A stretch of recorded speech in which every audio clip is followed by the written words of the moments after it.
कहाँ गया दक्ष अग्रवाल? सर इधर ही। तो पढ़ना चालू कर यार। हाँ sir. The liability of a member depends upon the kind of company of which he is a member. We know that the company is a separate legal entity which is distinct from its members. देखो first line में क्या लिखा है, किसी company के member की liability कितनी होगी ये डिपेंड करता है कि वो किस तरीके की कंपनी में मेंबर है। लिमिटेड बाय शेयर्स वाली है, लिमिटेड बाय गारंटी वाली है, अनलिमिटेड लाइबिलिटी वाली है। ठीक है, कैसी कंपनी में मेंबर है। मैंने आपको बताया था ना, कंपनी के दो कॉन्स्टिट्यूशनल डॉक्यूमेंट्स होते हैं, एमओए और एओए, बताया था ना। तो अपने को कैसे पता पड़ेगा कि जो भी कंपनी का पेपर अपन ने हाथ में उठाया है वो उसकी लाइबिलिटी, उसके मेंबर्स की लाइबिलिटी लिमिटेड है, अनलिमिटेड है, लिमिटेड बाय शेयर्स है, लिमिटेड बाय गारंटी है, कैसे पता पड़ेगा? जाके उस कंपनी के मेमोरेंडम ऑफ एसोसिएशन को उठा के देख लेना, वहां से समझ में आ जाएगा ये कैसी कंपनी। बात समझ में आ गई? कॉन्स्टिट्यूशनल डॉक्यूमेंट है ना कि कंपनी कैसी है, सर वो वहां से पता पड़ेगा, इस कंपनी के कॉन्स्टिट्यूशन से पता पड़ेगा। ठीक है, तो सर जैसी भी कंपनी है उस हिसाब से उसके मेंबर की लाइबिलिटी होगी। ठीक है, नेक्स्ट पढ़ो। Thus, in the case of a limited liability company, the debts of a company in totality do not become the debts of the shareholders. The hmm, liability of the members of the company is limited to the extent of the nominal value of shares held by them. तो In no case, sir ऐसी limited liability company में sir nominal value यानी कि face value, नाम मात्र की value ना, face value, face value बोले तो जो भी फेस वैल्यू है, 10 रुपए का शेयर है, 5 रुपए का है, 2 रुपए का है, जो भी फेस वैल्यू का शेयर है उस हिसाब से उनकी लाइबिलिटी डिसाइड होगी। उस हिसाब से कैसे, उस पे भी जो अनपेड वैल्यू है, 10 में से 7 रुपए पे कर दिए हैं तो अनपेड 3 रुपए हैं, तो इस हिसाब से तुम्हारी लाइबिलिटी सेट हो जाएगी। ठीक है, to the extent of nominal value of shares held by them. आगे, in no case can the shareholders be asked to pay anything more than the unpaid value of their shares. Unpaid. ठीक है, ये हो गई पहली बात। देखो, तो ये हो गया लिमिटेड लाइबिलिटी कंपनी में लिमिटेड बाय शेयर। अब आ जाओ लिमिटेड बाय गारंटी पे, आ जाओ सेकंड पढ़ गई। In the case of a company limited by guarantee, the member are liable only to the extent of the amount of guaranteed by them, and that too only when the company goes into liquidation. देखो, guarantee में बताया था ना, जितना amount उन्होंने guarantee किया है वही उनकी मैक्सिमम लाइबिलिटी होगी, लिमिटेड लाइबिलिटी होगी। ठीक है सर, वो भी कब मंगाया जा सकता है गारंटी वाला पैसा? Only at the time of winding up of the company. Liquidation में जाने का क्या मतलब हो गया, कंपनी खत्म हो रही है, लिक्विडेट हो रही है उसकी एसेट, यानी कि शॉर्ट में बोलूं तो कंपनी वाइंड अप हो रही है, उसी समय ये गारंटी वाला पैसा मंगाया जा सकता है। जब कंपनी चल रही है तब नहीं मंगाया जा सकता ये पैसा। ठीक है, ये दोनों पॉइंट्स में आपको बता चुका हूँ। Point number 3। However, if it is an unlimited company, the liability of its members is unlimited as well. However, if it is an unlimited company, the liability of its members is unlimited as well। Sir फिर तो फिर पैसा मंगा लो, फिर कोई वो limit नहीं है। बात समझ में आ गई? ठीक है, इसमें और डिटेल में ले जाऊंगा आपको जब टाइप्स ऑफ कंपनीज पढ़ेंगे। ऐसा नहीं है कि अनलिमिटेड का मतलब कंपनी की देनदारियां जो है वो 10 करोड़ रुपए है और मेंबर से 50 करोड़ मांग ले, ये कहते हुए तुम्हारी लाइबिलिटी अनलिमिटेड है, देना पड़ेगा। ना ना ना ना ना ना, ऐसा नहीं होता है। जितनी लाइबिलिटी है वो सारी की सारी उसके मेंबर से मांगी जा सकती है, इसलिए अनलिमिटेड बोल। अनलिमिटेड का मतलब ऐसे नहीं और ऐसे समझ में आया, अनलिमिटेड का मतलब ऐसे नहीं और ऐसे समझ में आया ना, तो कोई बुद्धू नहीं बनाना चाहिए आपको कि अनलिमिटेड में भी अनलिमिटेड कितना भी मंगा सकते हैं, आप मना नहीं कर सकते। हाँ, ऐसा नहीं होता है, उसमें भी लिमिट होती है। क्या लिमिट होती है? जितना मैक्सिमम कंपनी की अनपेड लाइबिलिटी है उतना आपसे मंगाया जा सकता है। ठीक है, चलिए। तो सर अपन ने क्या क्या फीचर्स कर लिए रे? अपन ने कर लिया सर, सबसे पहला सेपरेट लीगल एंटिटी। कौन सा केस लॉ आना चाहिए? Solomon versus Solomon and company. एक और केस लॉ आना चाहिए, Macaura versus Northern Assurance company limited. दोनों में सेम चीज पे दो अलग अलग बात बोली गई है। ठीक है, नेक्स्ट। नेक्स्ट परपेचुअल सक्सेशन, अंदर आते रहेंगे बाहर जाते रहेंगे, कंपनी चलती रहेगी जब तक कि वाइंड अप नहीं कर दिया। नेक्स्ट तीसरा feature, limited liability of members, limited by shares, limited by guarantee, unlimited. Unlimited वाली भी है वहां, ये वो बताना चाह रहा है, ठीक है। पर लिमिटेड लाइबिलिटी वाला फायदा आपको पार्टनरशिप में नहीं मिलेगा, कंपनी में मिल जाएगा।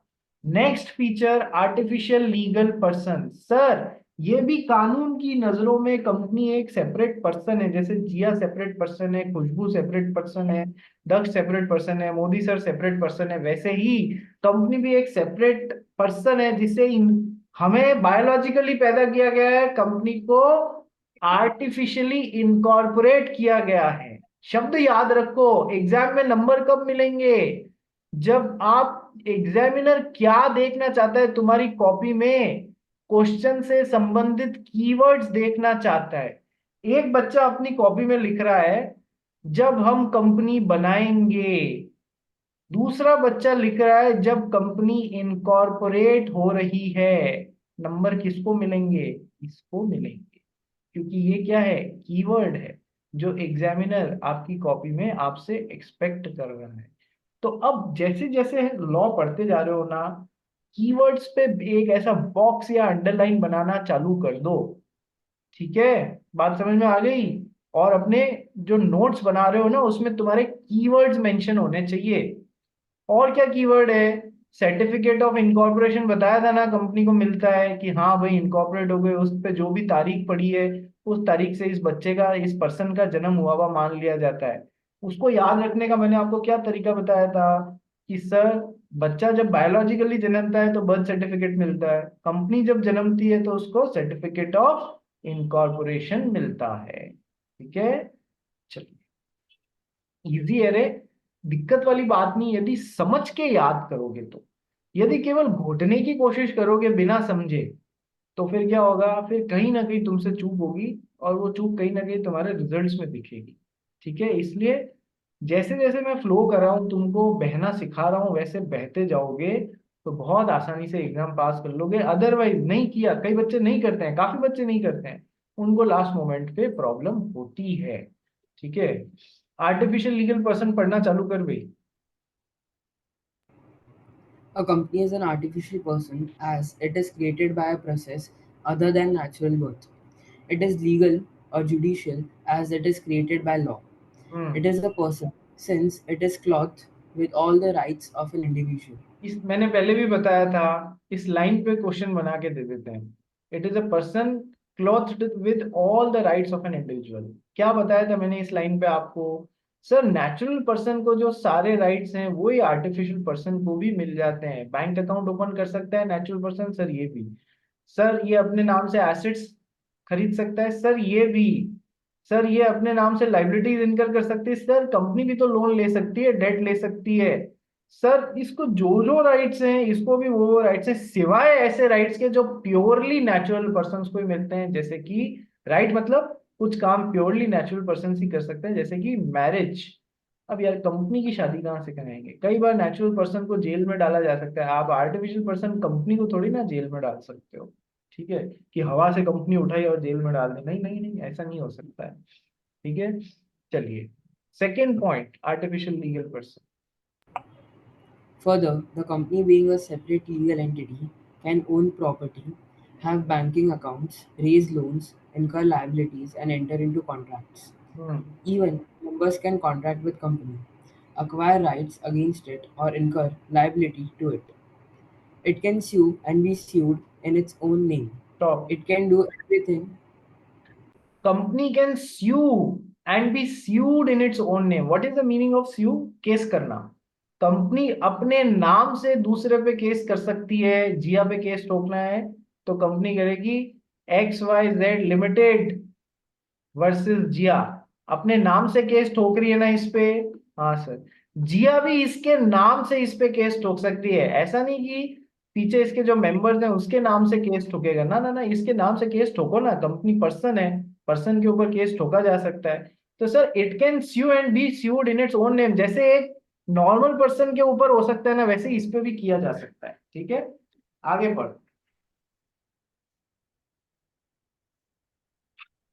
कहाँ चला गया? It Sorry, sir. Hmm It can do everything which can a natural person can do except be sent to jail, take an oath, marry, or practice a learned profession. कुछ काम ऐसे Hence, होते हैं, कुछ काम ऐसे होते हैं जो कि केवल नेचुरल पर्सन ही कर सकते हैं, उनको छोड़ दो, बाकी ये सारे काम जो नेचुरल पर्सन के वो कर सकती है। Hence it is a legal person in its own sense. ठीक है, आर्टिफिशियल लीगल पर्सन है। लीगल क्यों? क्योंकि लॉ से बनाया गया पर्सन है, नेचुरल बायोलॉजिकली नहीं बनाया गया इसको। ठीक है, आगे बढ़ गए third point. as the company is an artificial person, it can act only through some human agency, with directors. The directors cannot control affairs of the company and act as its agency, but they are not the agents of the members of the company. The directors can either own their own on their own or thought the common seal of the company can authenticate its formal acts. देखो ये कहना क्या चाह रहा है, company artificial person है ना। देखो एकदम सारी जो बातें लिखी हुई है, वर्ड टू वर्ड मतलब निकालने का मत कोशिश करना। जिस्ट क्या है, ये कंपनी है। कंपनी कैसा, कंपनी पर्सन तो है रे, लेकिन कैसा पर्सन है कि सर आर्टिफिशियल लीगल पर्सन है। हाँ सर, तो क्या इस आर्टिफिशियल पर्सन के पास में खुद का दिमाग है क्या? नहीं सर। तो दिमाग कौन है? Who is the brain of this company? की sir it's board of directors, और let me say the directors are the brain of this company. किसी भी शरीर को कंट्रोल कौन करता है? उस शरीर का दिमाग करता है। तो इस कंपनी को कौन कंट्रोल करेगा? कि सर इसका दिमाग जो है ना, बोर्ड ऑफ डायरेक्टर्स, वो मिलके इसको कंट्रोल करेंगे। ठीक है सर। तो सर ह्यूमन एजेंसी की जरूरत तो पड़ेगी ही पड़ेगी। Directors cannot control affairs of the company and act as its agency, but they are, ये कैनॉट वर्ड थोड़ा सा यहाँ पर अजीब लग रहा है। क्या हुआ जिया? कुछ नहीं। कुछ नहीं, ओके चलो, मेरे को लगा तू अनम्यूट हुई है तो कुछ पूछना चाह रही है। चलो, तो सर एक बार इसको यहाँ पर अवॉइड करें। ठीक है, directors are not the agents of the members of the company. Sir है ना, डायरेक्टर्स कंपनी के एजेंट्स हैं। एजेंट प्रिंसिपल को अपने कामों से बाइंड करता है या नहीं करता है? प्रिंसिपल एजेंसी रिलेशनशिप सुना है कभी आज से पहले? मान लो, मान लो खुशबू जो है वो मुंबई में बैठी है। ठीक है, खुशबू बड़ी धन्ना सेठ है। धन्ना सेठ मतलब समझते हो, खूब पैसा है इसके पास में। ठीक है, तो खुशबू ने कैलकाटा में, कोलकाता में एक बहुत बड़ा पीस ऑफ लैंड लिया हुआ है। ओके सर, बहुत बड़ा पीस ऑफ लैंड लिया हुआ है जो इसको बेचना है। खुशबू खुद उसको बेचने के लिए हमेशा कोलकाता तो फ्लाई करके जा नहीं सकती, तो खुशबू ने क्या किया, एक एजेंट वहां पर अपॉइंट कर दिया कि देख तू इसको मेरे बिहाफ पे बेचेगा, मिनिमम इतने रुपए में बेचना है, इससे कम में नहीं बेचना है। ठीक है, और मैं तेरे को सारे राइट्स देती हूँ कागज पे दस्तखत करने के मेरे बिहाफ पे। तो खुशबू हो गई प्रिंसिपल एजेंट, हो गया प्रिंसिपल का एजेंट जो प्रिंसिपल के बिहाफ पे काम कर रहा है। ठीक है, तो अपने कामों से प्रिंसिपल को बाइंड कर देता है ये। ठीक है, कंसेप्ट समझ में आ गया प्रिंसिपल एजेंसी रिलेशनशिप का? Yes sir. तो उसी तरीके से कंपनी के जो डायरेक्टर्स होते हैं वो उसको अपने कामों से बाइंड कर देते हैं या नहीं कर देते हैं? So directors act as the agents of the company.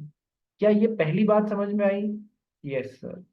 लेकिन क्या कंपनी के जो डायरेक्टर्स होते हैं वो कंपनी के मेंबर्स के भी एजेंट होते हैं क्या? ना ना ना ना ना, कंपनी के मेंबर्स के एजेंट नहीं होते हैं। ठीक है, but they are not the agents of the members of the company. ठीक है, वो तो केवल कंपनी, दोनों सेपरेट पर्सन है भाई। ठीक है, the directors can either on their own or through the common seal can authenticate its formal acts. खुद से या कॉमन सील से, क्योंकि अब कॉमन सील कंपलसरी नहीं रही ना, इसलिए या तो खुद से या कॉमन सील से उस कंपनी के एक्ट्स को ऑथेंटिकेट जो भी करते हैं डायरेक्टर्स करते हैं। तो आर्टिफिशियल लीगल पर्सन खुद से नहीं काम करता है, डायरेक्टर्स के थ्रू काम करता है। thus a company is called an artificial legal person. Got the point? Yes, sir. Let's come to the last point for the day and then we'll wind up. The last thing is common seal. पहले ही बता चुका हूँ, round seal होती है, ठप्पा होता है जिसको हम तो नेचुरल पर्सन है, हम तो कहीं भी साइन कर देंगे जहां हमको पेपर पे ऑथेंटिकेशन देना होगा। कंपनी आर्टिफिशियल पर्सन है, वो थोड़ी ना साइन कर सकती। तो सर कॉमन सील का कंसेप्ट आया था 2015 तक। हर कंपनी में कॉमन सील रखना कंपलसरी था। 2015 के बाद में अमेंडमेंट किया, कॉमन सील को ऑप्शनल बनाया।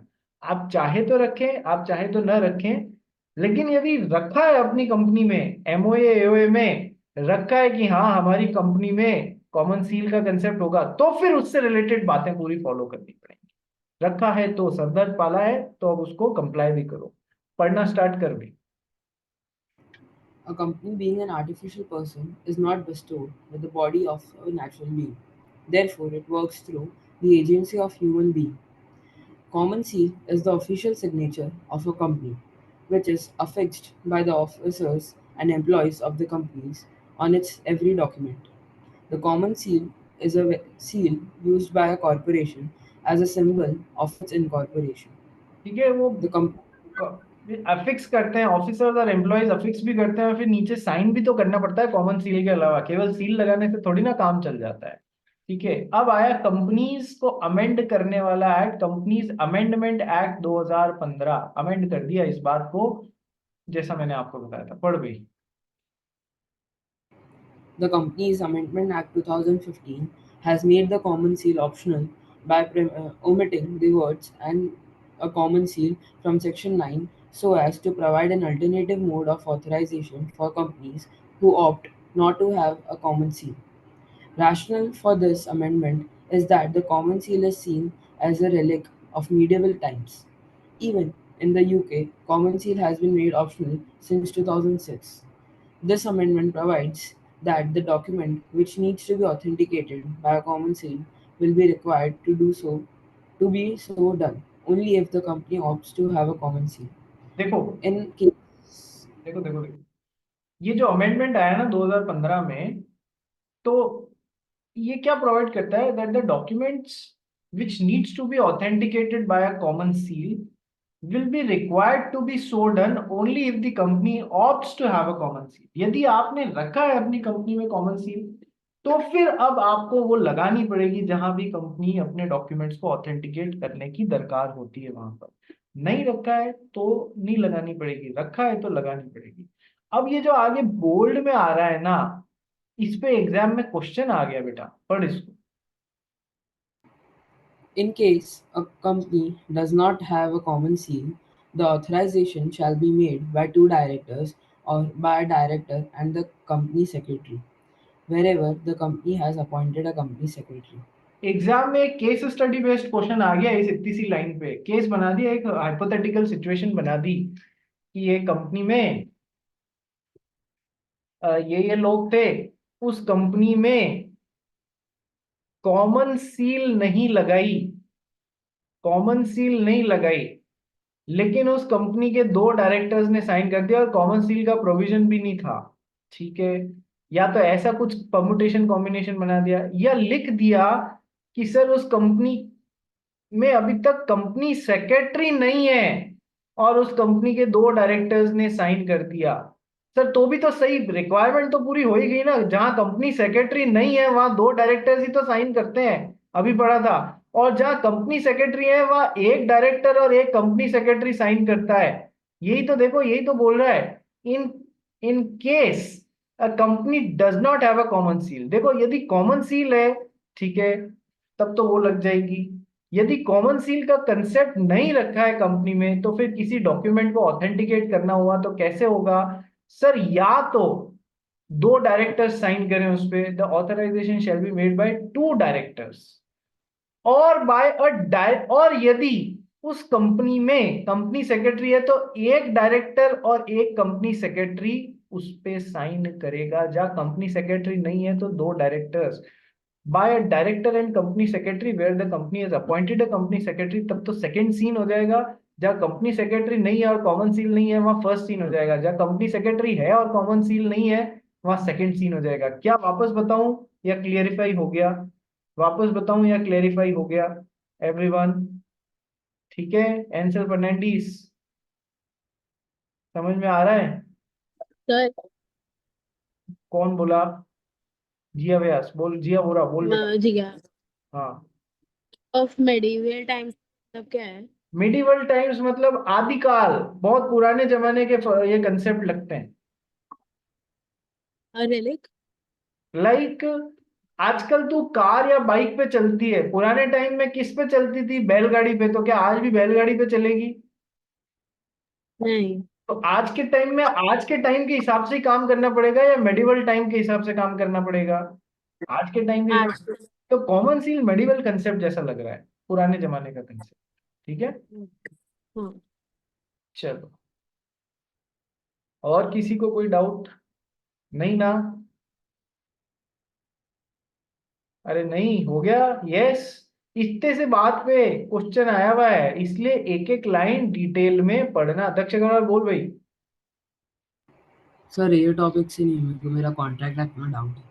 कॉन्ट्रैक्ट एक्ट में डाउट है, ठीक है। तो आप सब जने लीव कर देवे, और केवल बस ये दक्ष अग्रवाल यहाँ रहेगा।